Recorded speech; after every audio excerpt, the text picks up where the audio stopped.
review our concerns about our foreign threats, but we do forget about the threat from our domestic conditions that we have here.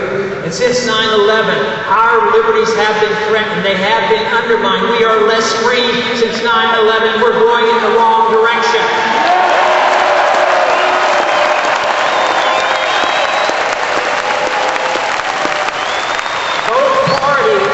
Both parties in these last several decades, and especially in the last decade, has accepted the notion of the unitary president, which is essentially a dictatorship, allowing the president to make decisions on his own. And just think of the inconsistency of turning this power over to the executive branch and then allowing the president to make these decisions, writing executive orders. There should be essentially no executive orders, or very, very few executive orders.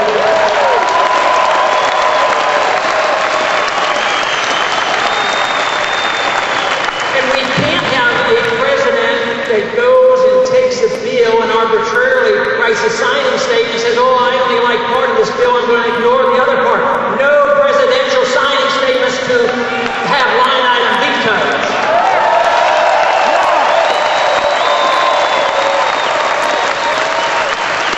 But what about the bureaucrats in Washington? You think they should have the power to write law? Where do they get this power? Only the Congress is supposed to write the laws, and yet bureaucrats are writing the laws all the time. Just think of the Federal Register.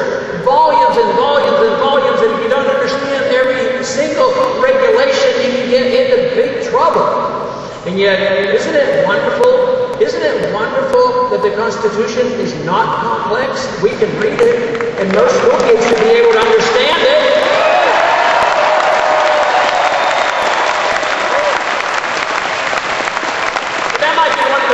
The Constitution is not taught in our public schools, because if we raise up a new generation of individuals, they might realize that this whole system of government that we're inheriting and that we're working with and trying to change is unconstitutional. We shouldn't have it.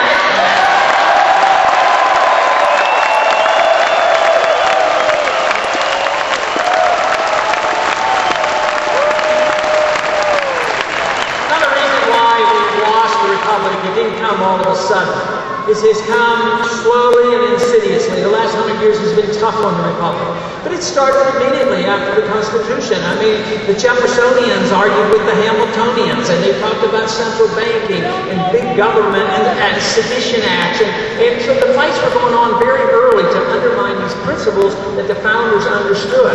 But today, it's been more rapid, it's insidious and slowly. But I think what has lulled so many people to sleep has been that we have been pretty prosperous. We're still fairly prosperous. But there is a big difference today, and why the people are awakening is they know that it's an illusion. They know that the prosperity is actually going down, and they're starting to realize that this prosperity comes from too much borrowing, and too much spending, and too much inflation.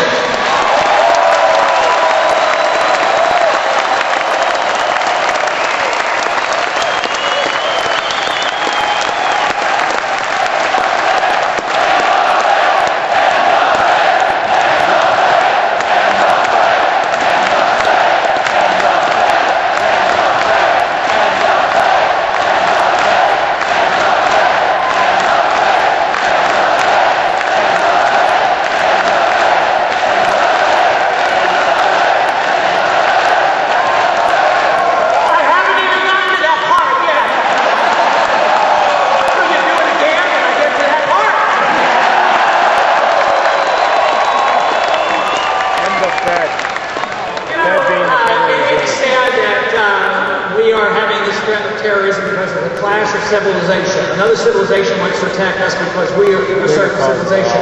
I haven't bought into that, but there is some religious problems in the world that helps contribute to this, and there's a foreign policy problem that contributes to it. But I do believe that there is a real clash and an argument between radical Muslim fundamentalists in contrast to secular Muslims. It just happens that we as a nation have allied ourselves with secular Muslims, imposed our will by propping up these puppet governments in the Middle East, antagonizing and actually giving motivation to the radicalism that wants to come here to kill us.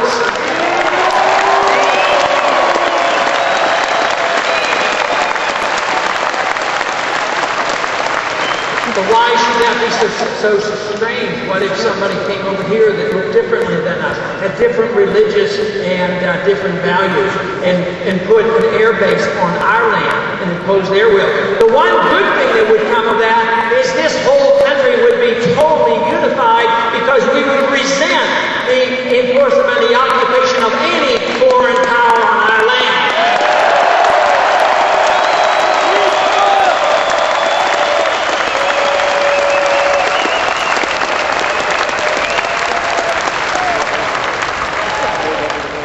Civilization advances when you have less power in government. The more power you have in government, the more they resort to the ancient tradition of the warrior spirit. The warrior spirit where everything is gained by going out and robbing and killing and plundering. And today it's a little bit different. They plunder through inflating the currency and taxation, but it's still plundering, but it's power in the hands of government.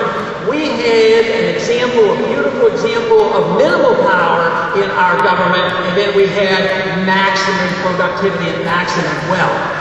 But today we think too much of the wealth and believe that government provides this, rather than understanding that wealth and prosperity comes from freedom and productivity and not from the government.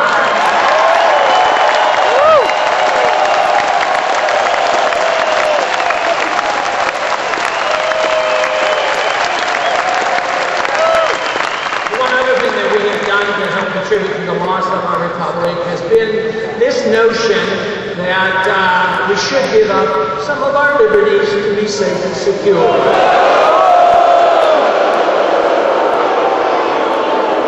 There is absolutely never a reason to give up 1 ounce of freedom for the sake of security. It won't work.